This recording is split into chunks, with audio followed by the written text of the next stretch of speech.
Well, hello, everyone, and welcome to the May Lifewave Connect product webinar. My name is Jeff Hildebrandt, and I'm the Global Vice President of Marketing here at Lifewave. I'm thrilled to see so many familiar names joining us today. I hope that you know that each one of you plays a pivotal role in this journey that we're on together. It's a journey of health and wellness that empowers people around the world to lead better lives. Now, Lifewave continues to stand strong in our mission to light the way with innovations in life technology that reimagine the future of human possibility, empowering people to take control of their well-being, their livelihood, and their longevity. Now, thanks to your efforts in this life-changing mission, whether as a customer or as a brand partner, you're the reason that Lifewave continues to thrive. Your dedication and commitment are what fuel this incredible movement, making a positive impact on countless lives. So thank you for being the real heroes in this story. Now, today we have a particularly exciting session lined up for you. Our founder, CEO, and the brilliant mind behind our technology, David Schmidt, has prepared an incredible presentation on Carnosine. So this opportunity to dive deep into the science and benefits, and I encourage you to take notes and think about how this could enhance not only your life, but the lives of those around you. Now, please feel free to submit your questions at any time in the Q&A section. We'll address as many as we can towards the end of the webinar, but we do get a lot of questions each week, so it's hard to get to all of them.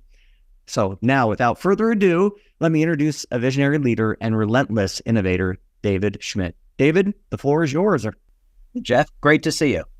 It's good to see you too. And it's wonderful to have our brand partners from all across the globe on with us today. And this should certainly be a very interesting Lifewave Connect. And I will start out by saying that we have never done a Lifewave Connect webinar quite like this before. Also, I think it would be fair to say that while you did say this was about Carnosine, we're not really going to start with Carnosine today. I promise that we will talk about it, and there is going to be product training on Carnosine, but we're going to start from a rather unusual place. Well, I've been excited. You kind of teased this to me a couple of days ago, but I don't really know what's coming. So I'm going to have my notepad out as well. And I'm excited to hear all the good stuff too. What I want to talk about today is how to be a real life superhero. Now, Jeff, this is going to come as a shock to you.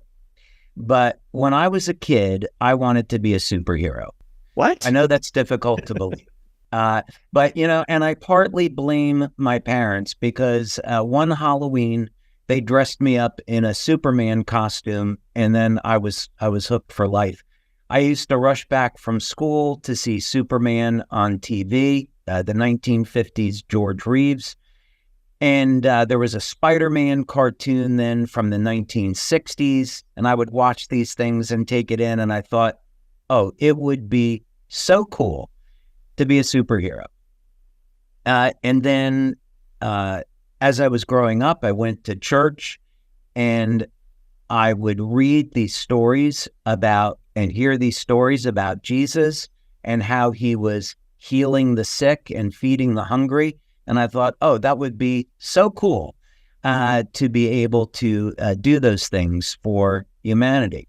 But I had this idea, and then in our research, the strangest thing and most amazing, wonderful thing happened is that God has already provided the answer to how people can rise above who they are and become something extraordinary.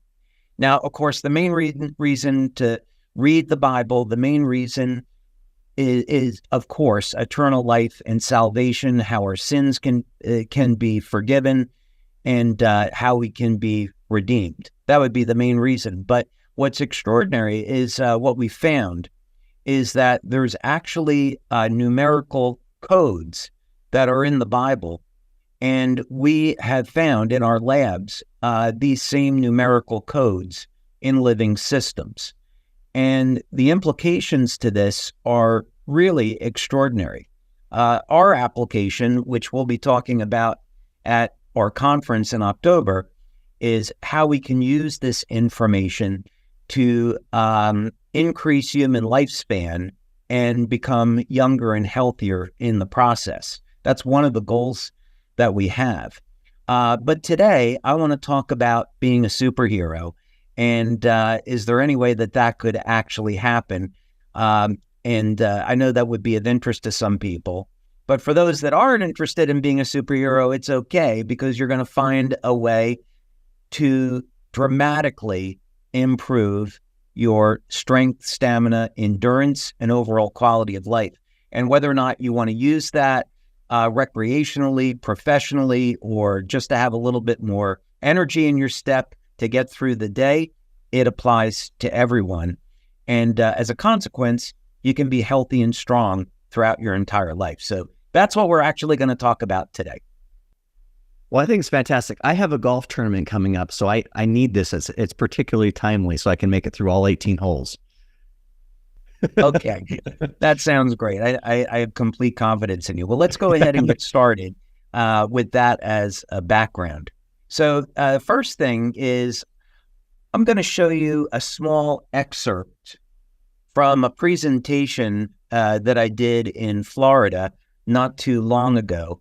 And this is one of the many, many benefits when you come to live events, because we're able to have more time and cover more information than we can on calls like this or through other means. So it's so great to come to live events, be part of the community, and of course use that as an experience to improve your personal life and also to grow your business.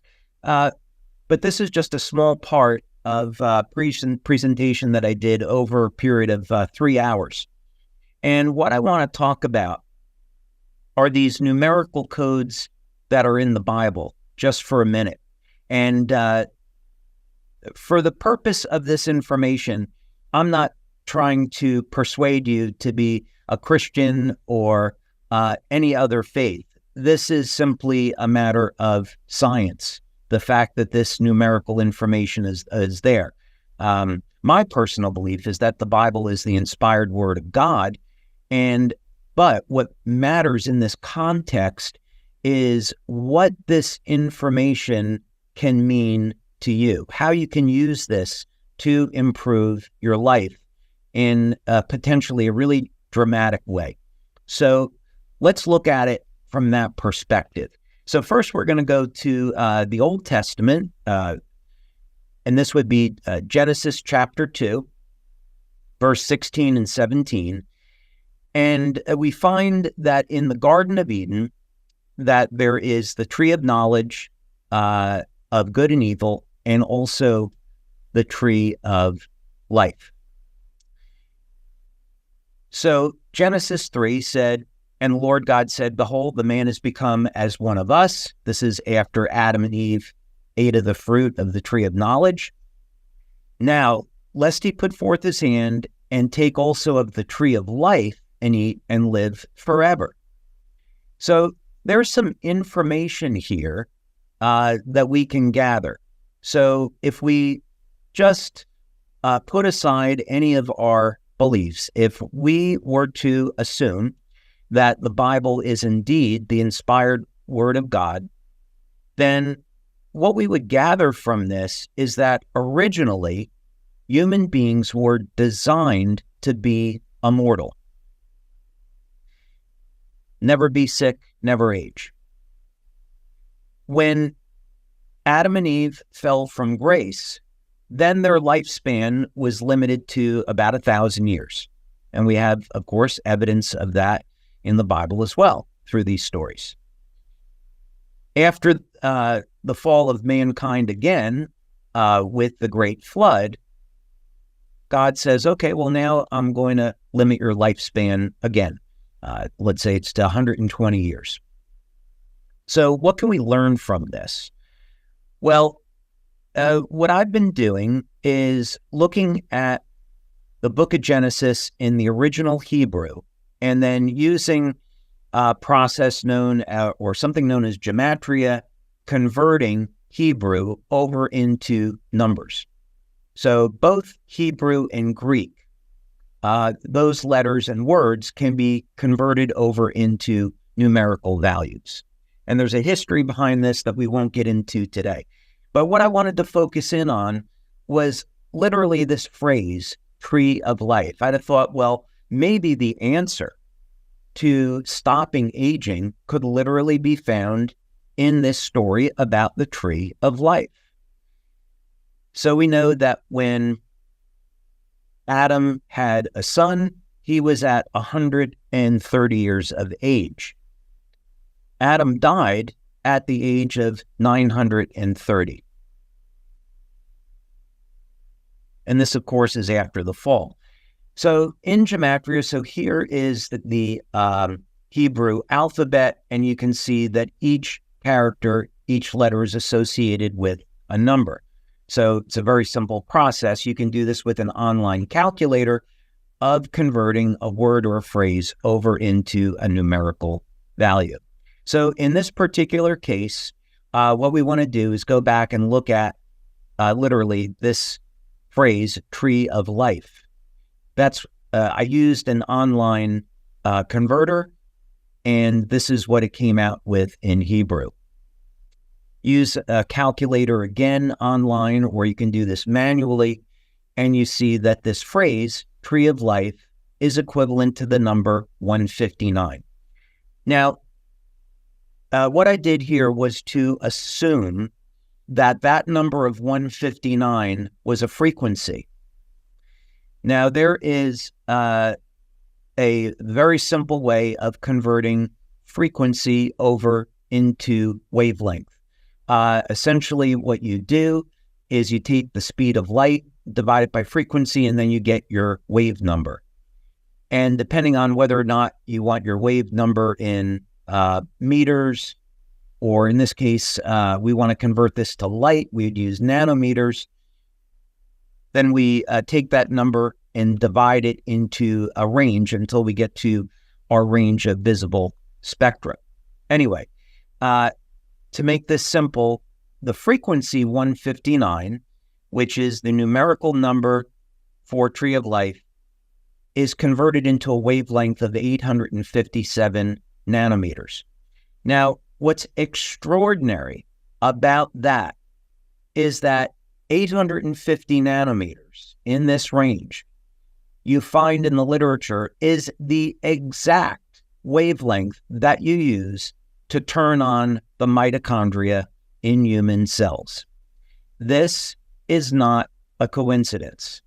There is no way this is a coincidence, and there's no way anybody would convince me it's a coincidence. Now, when you come to our event in October, I'm going to spend a lot more time going through other examples of this in the Holy Bible and how God has already encoded into the Bible these numerical sequences that are found in nature and found in species that are immortal. So the message that I have for you and the incredible news is that God already gave us the instructions on how we could find the answer to longevity and immortality.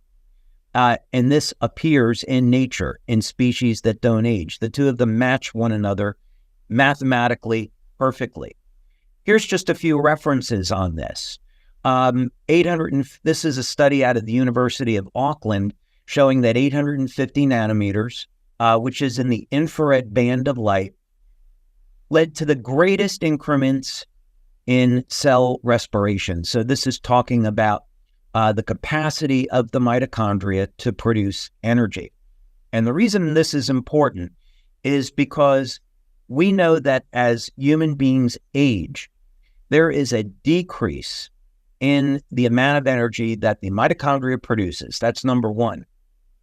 Number two, what's been found time and again by researchers all over the world that are looking for ways to improve mitochondrial function. This could be by increasing the compound NAD, could be through the use of acetyl L-carnitine and lipoic acid, variety of methods, is that as the mitochondria increases its energy output and becomes more useful, the genes of the cells change to a more youthful state.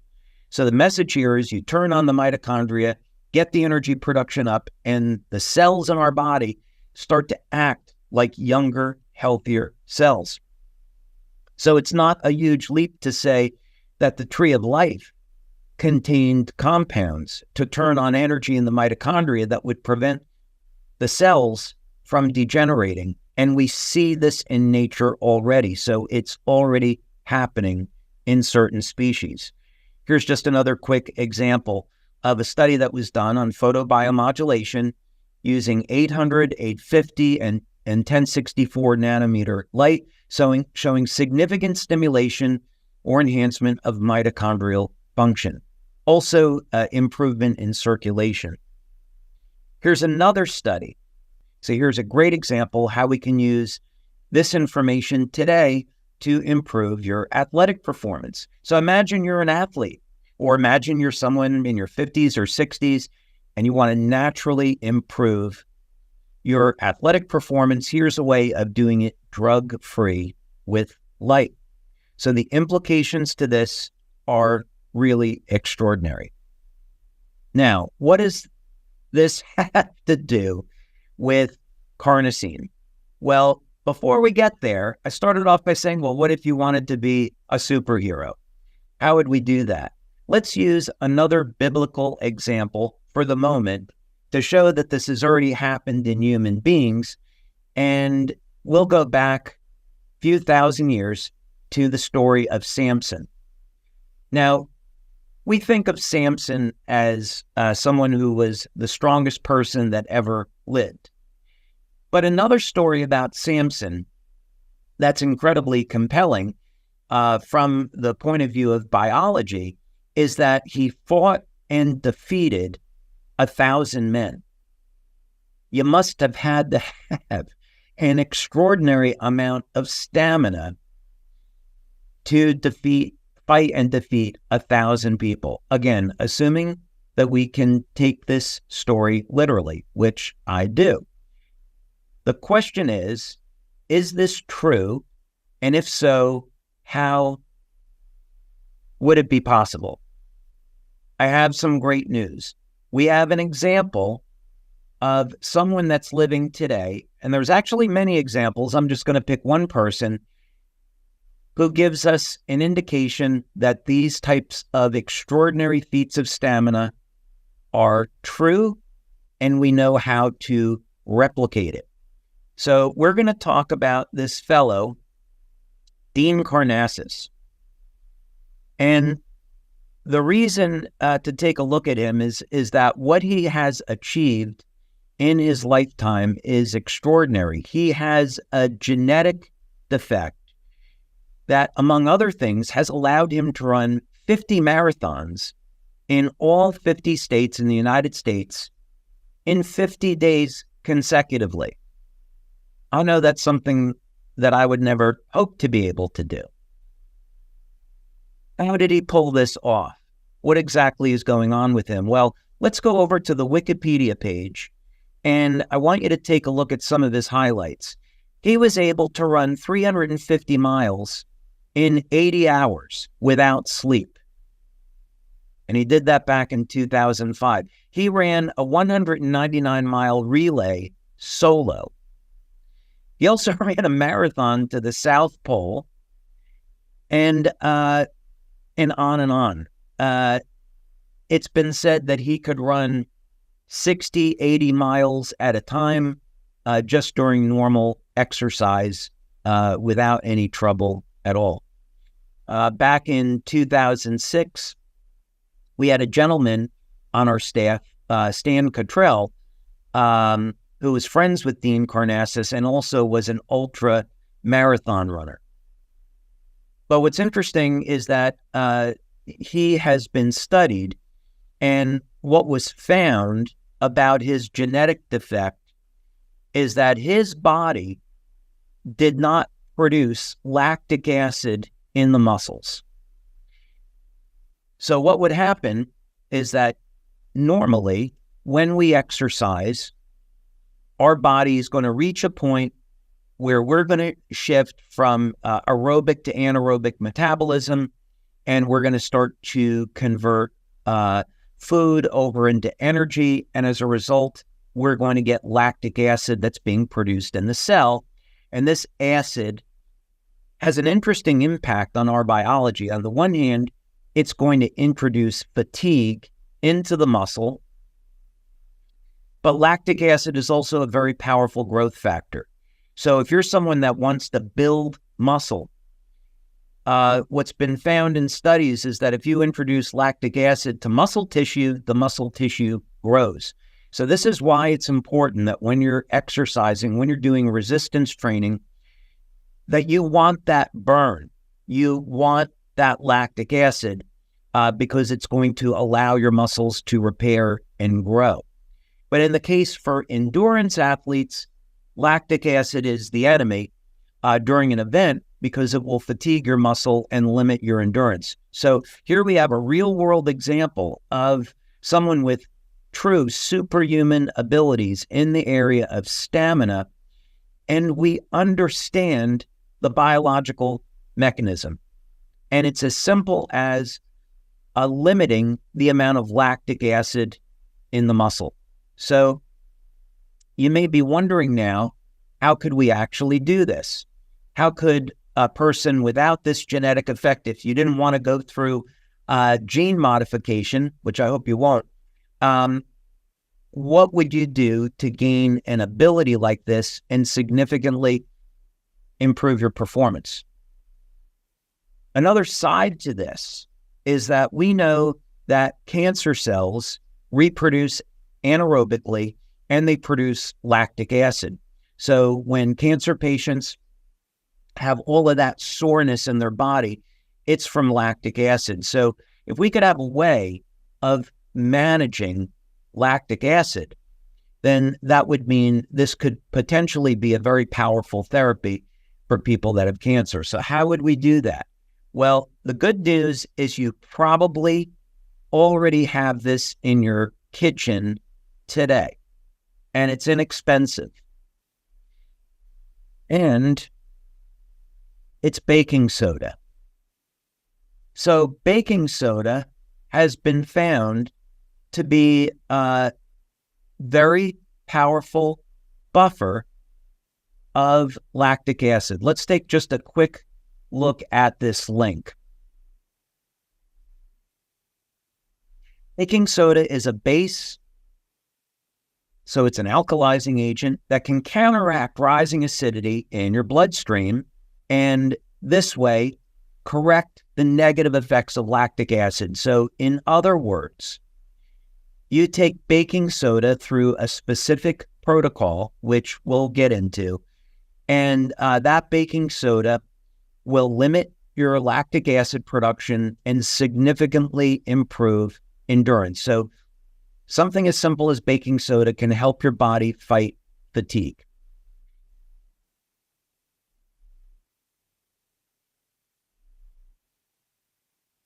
So here would be a link that you can look up on exactly if you wanted to try this protocol, how you could use just something as simple as baking soda to improve athletic performance or to use it therapeutically.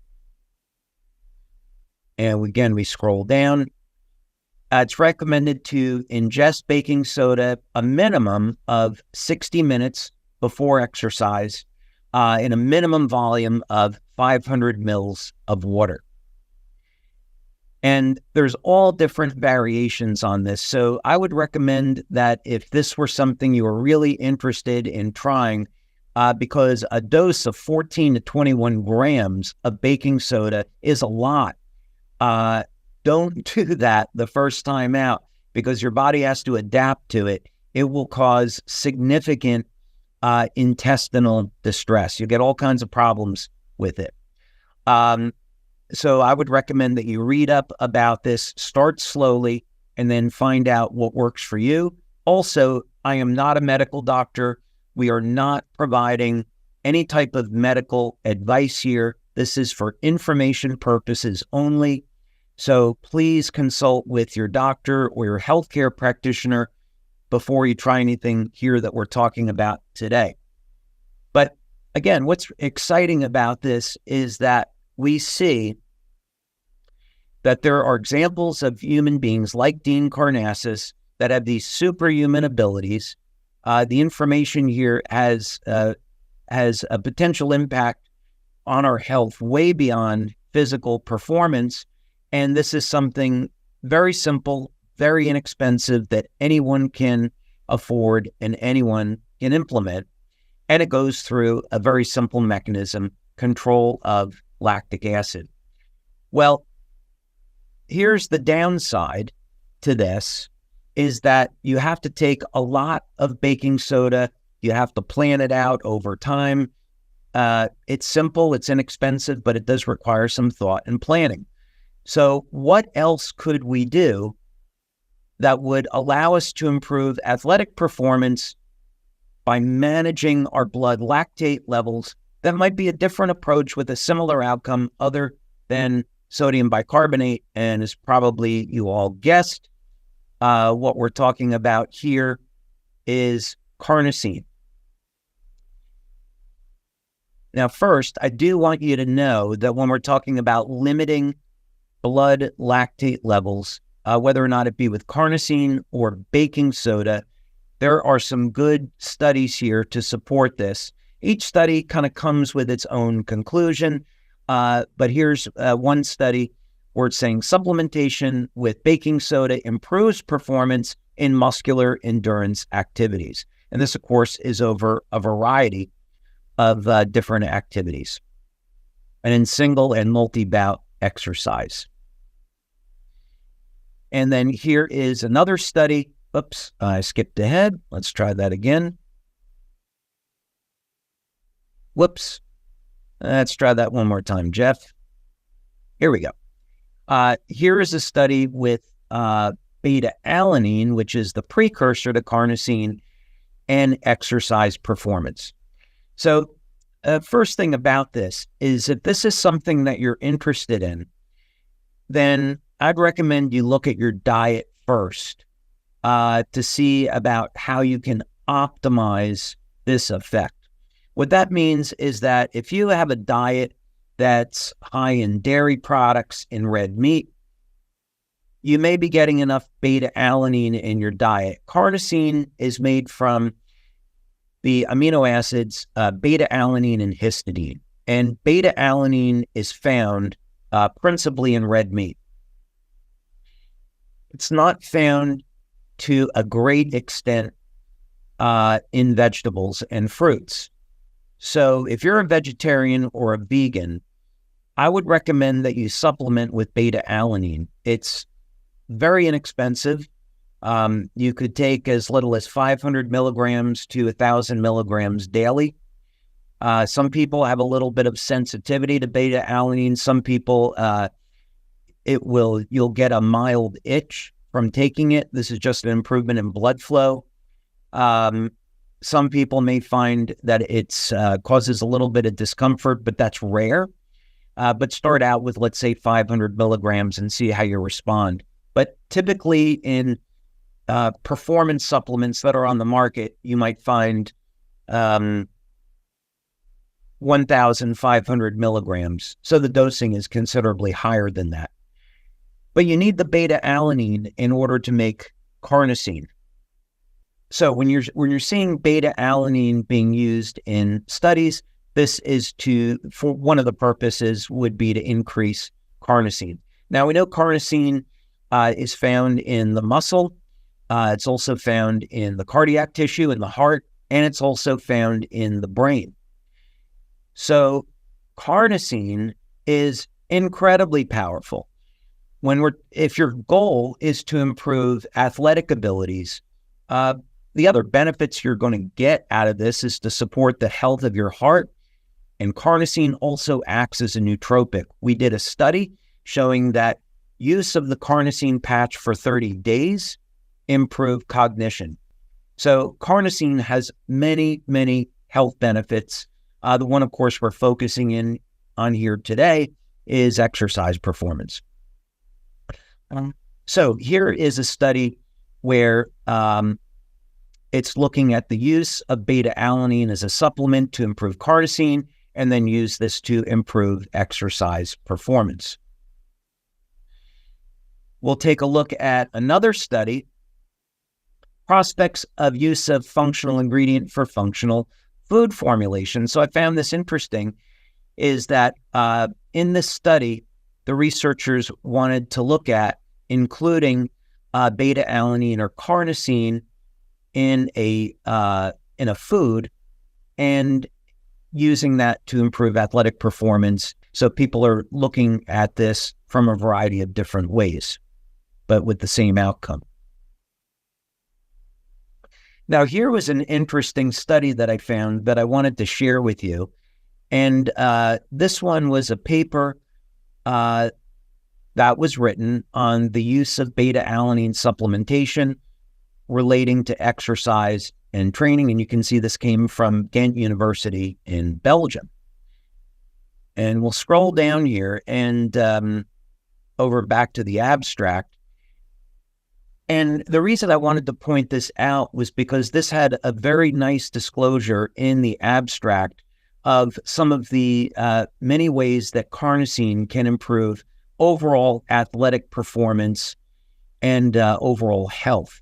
So, but generally, as you can see over here, carnosine may attenuate acidosis by acting as a pH buffer. So this is what shows up again, is, in other words, the believed method of action is that you have a high concentration of carnosine in the muscle. So once someone begins to exercise, this will buffer the pH, it buffers the lactic acid, and endurance and strength ultimately end up improving.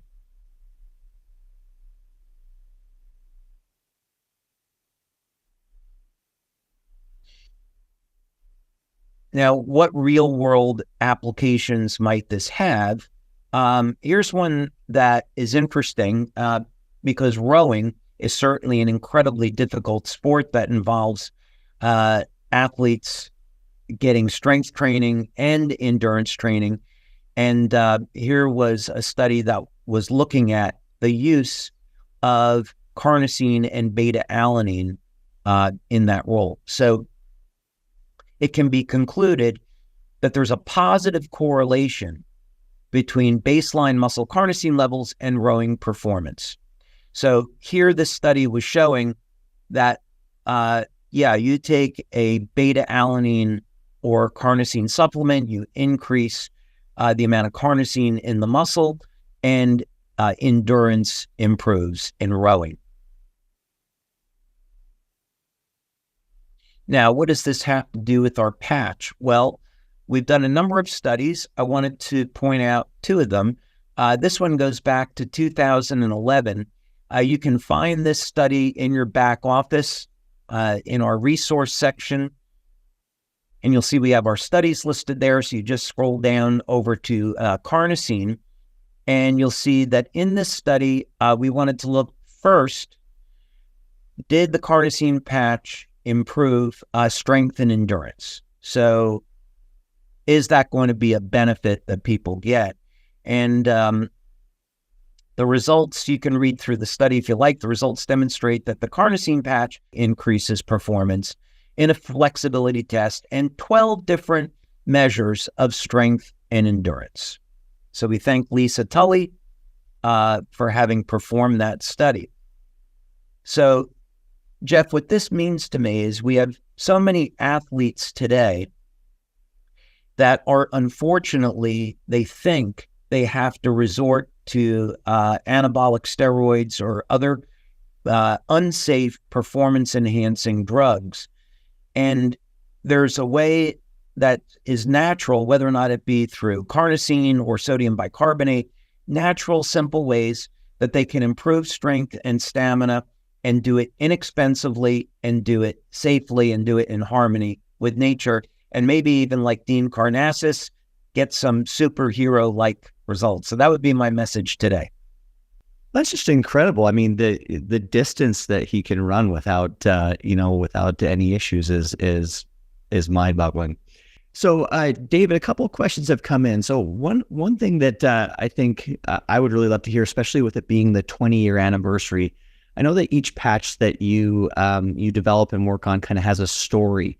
Is there a story behind Carnosine and the development of that patch and how it came to be? Yeah, absolutely. So looking back in time in 2005, and David Jumper will remember this because he was actually in our office, and I said, well, David, I have a new patch here. Would you like to try it? And he tried it, and he got an effect right away. And that was actually the glutathione patch. And what had happened was we were at market with Energy Enhancer, Ice Wave, Silent Nights. And I started thinking, I wonder if we can use the technology to synthesize peptides. And glutathione was the first one that I tried. And of course, that was successful. And we had just gotten back our blood test, a urine test. And we saw that the patch was doing what it was designed to do. So from that, I thought, okay, well, if it elevates glutathione, what other peptides might we want to look at with this technology? So I began to do some research, and I came across a study that was done on carnosine that really got my attention. And then later on, as we began to set up clinical studies to show what would be the benefits, we started looking at things like exercise performance and cognition. Very cool. We have several questions that chat kind of related to carnosine in general and the impact on eyesight. Are there any studies around carnosine and eye health? Are many studies on that. We don't make any claims because carnosine is used medicinally in the form of eye drops. So what I would suggest is that if someone has a serious medical condition concerning their eyes, that they should speak with a healthcare practitioner about using carnosine eye drops. And that has been shown to be safe and effective in treating a number of medical conditions. It's nothing we've studied, so we don't have any idea whether or not carnosine patch would be useful for that application. But certainly, carnosine is found naturally in tears, and glutathione is as well. Glutathione definitely helps support the health and the function of the eyes. But for medical side of it, if I had an issue with my eyes, I would be speaking with my doctor about carnosine drops. I'll put it that way. Oh, very nice. Okay, so there's some just really basic questions on carnosine around, what's the best time to wear carnosine? What are the best patch placements for carnosine? I'm wondering if you could speak on that for a minute. This is a really interesting question because originally when we came out with carnosine, it was intended to be used during the day, and it would pair wonderfully with X39. So as an example, someone could use X39 behind the neck and carnosine below the belly button.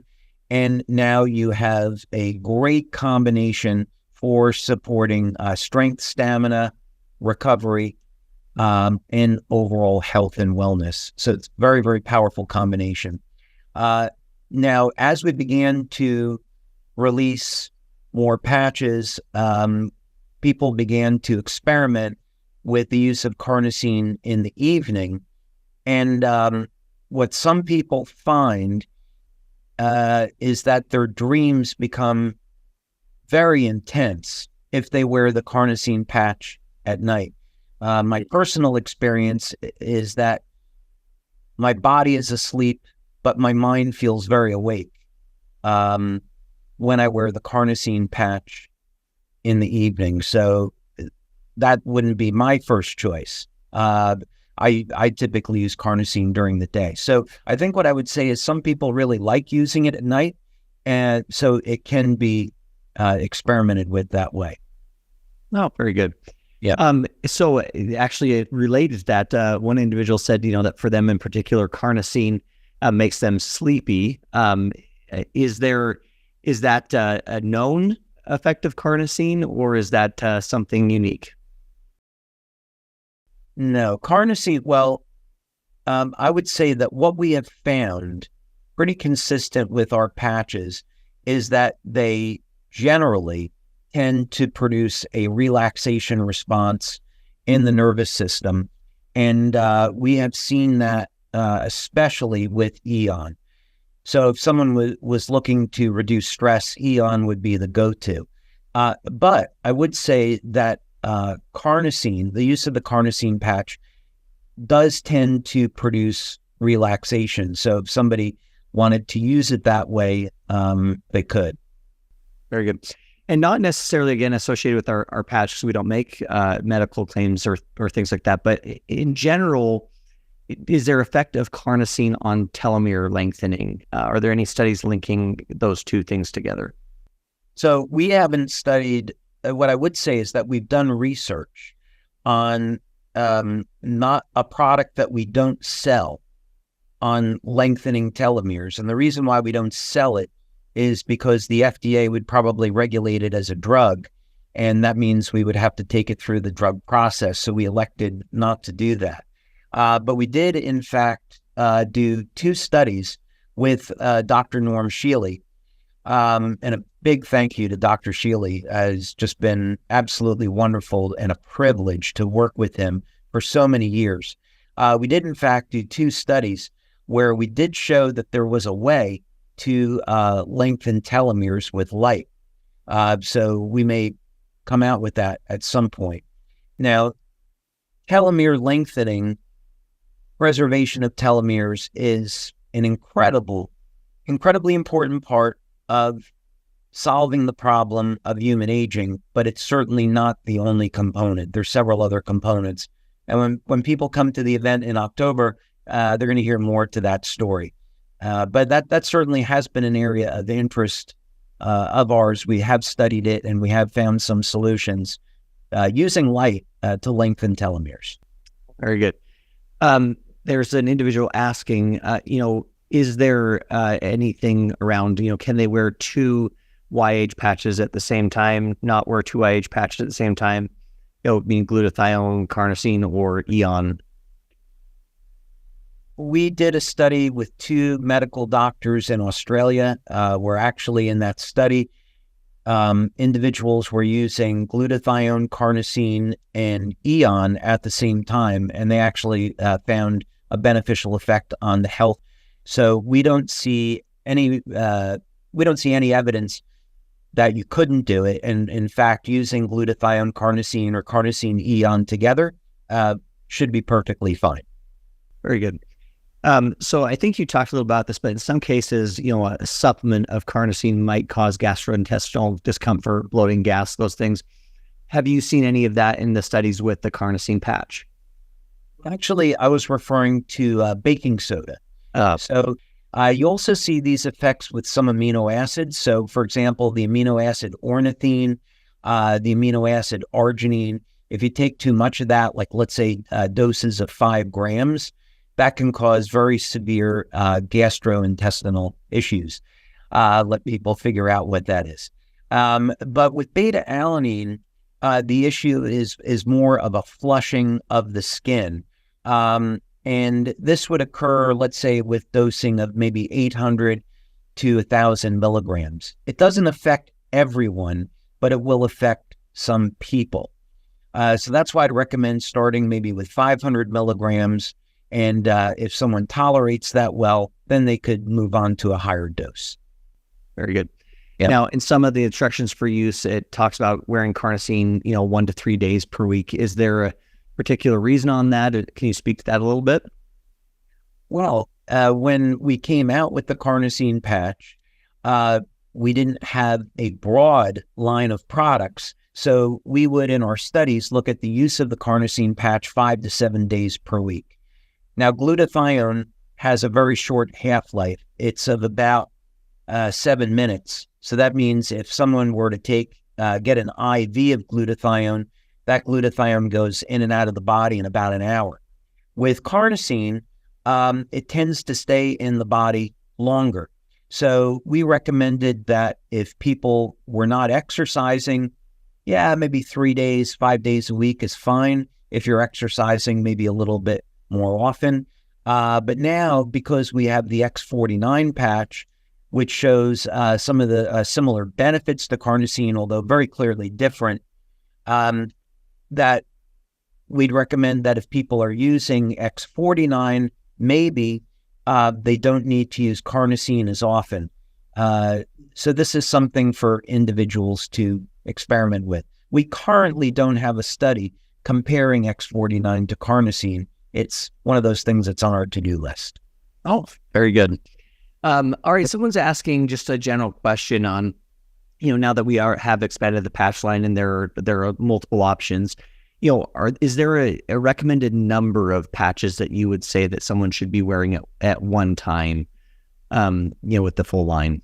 Yeah, I would say that it would be for someone that is new to Lifewave, I would recommend starting slow, maybe just 1 or 2 patches, depending on what it is they're trying to do. And also, each person's situation is going to be different. So it really depends on a person's circumstances. For overall health, you don't really need to go crazy with these things. So my typical protocol, as an example, would be X39 behind the neck, X49 below the belly button, and then a set of energy patches, which I move to different locations on the body. That would be very typical for me. And then I'm always experimenting with different patches for use in the evening, although Eon is mostly my go-to. So you don't have to, have 10 patches on your body. It's not necessary, don't complicate it. And you don't need to use multiple patches of the same product most of the time. 1 X39, for example, 1 carnosine. That's what we use in our studies, and that's what we find is effective. Oh, very good. Now, as you were talking about beta-alanine and the supplementation aspect, the question always comes up, well, we know you're coming out with a supplement. Can you tell us more about it and when and things? Is there anything that you want to share on the upcoming supplements?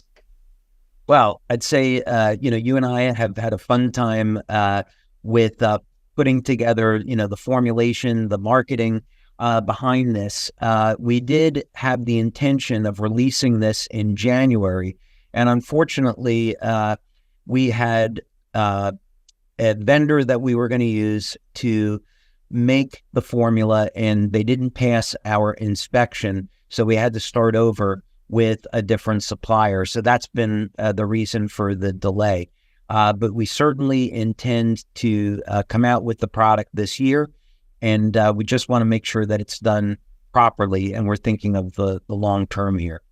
But you can find information about the product online, and the intention of the supplement is number one, to support the activity of our patches and also support the health and vitality of the stem cells in the body. That's the intent. Well, very good. And I know we're still a couple of months away, but I think people are starting to get really excited for conference and the future of Lifewave. Is there anything you want to share, without giving away too much? Is there anything that you want to share about kind of things coming up and where Lifewave is going? Well, the conference is going to be extraordinary. So I can say definitively that we're doing a number of things at this conference that have never been done before in the network marketing industry. It is our 20th anniversary. There's going to be a ton of surprises. The brand partners that attend will definitely be getting more than they expect in an incredibly great way. It's going to be fun, exciting. We're going to have entertainment there, so people will be able to enjoy their time. We're, of course, going to be unveiling a new technology. I have some things that I'm going to bring with me from the lab to unveil that I want to share with our community, and things of that nature. I would say there would be, every day we have a fun surprise in a great way. We have phenomenal speakers that are going to be there, phenomenal speakers. And this is really going to be, we're really blessed to be in the position we're in. I'll put it that way. Well, I know I get more and more excited every time I talk to you, and what a great year for Lifewave to celebrate the 20th anniversary and lots of amazing things coming. Well, David, as always, we are close to being out of time here, but I wanted to give you the opportunity to, in the last few minutes here, share any other thoughts or any other things that you want to talk with the community about. I would say, we had April and March were the biggest months in the history of the company, and that doesn't happen without great leadership, without a phenomenal community, amazing brand partners all across the world. So I just want to express my thanks and gratitude for all of our brand partners that are out there building the business and allow us to be building the company and providing them with support of all the things that we're doing. But none of this happens, none of this works without our brand partners. So I just simply would say thank you. What an incredible message to end on. We appreciate everybody joining us. David, as always, we really appreciate your time. We appreciate your knowledge and the things that you share, and just another incredible webinar. We will see everybody next month. Thank you, Jeff. All right. Bye-bye. Bye now.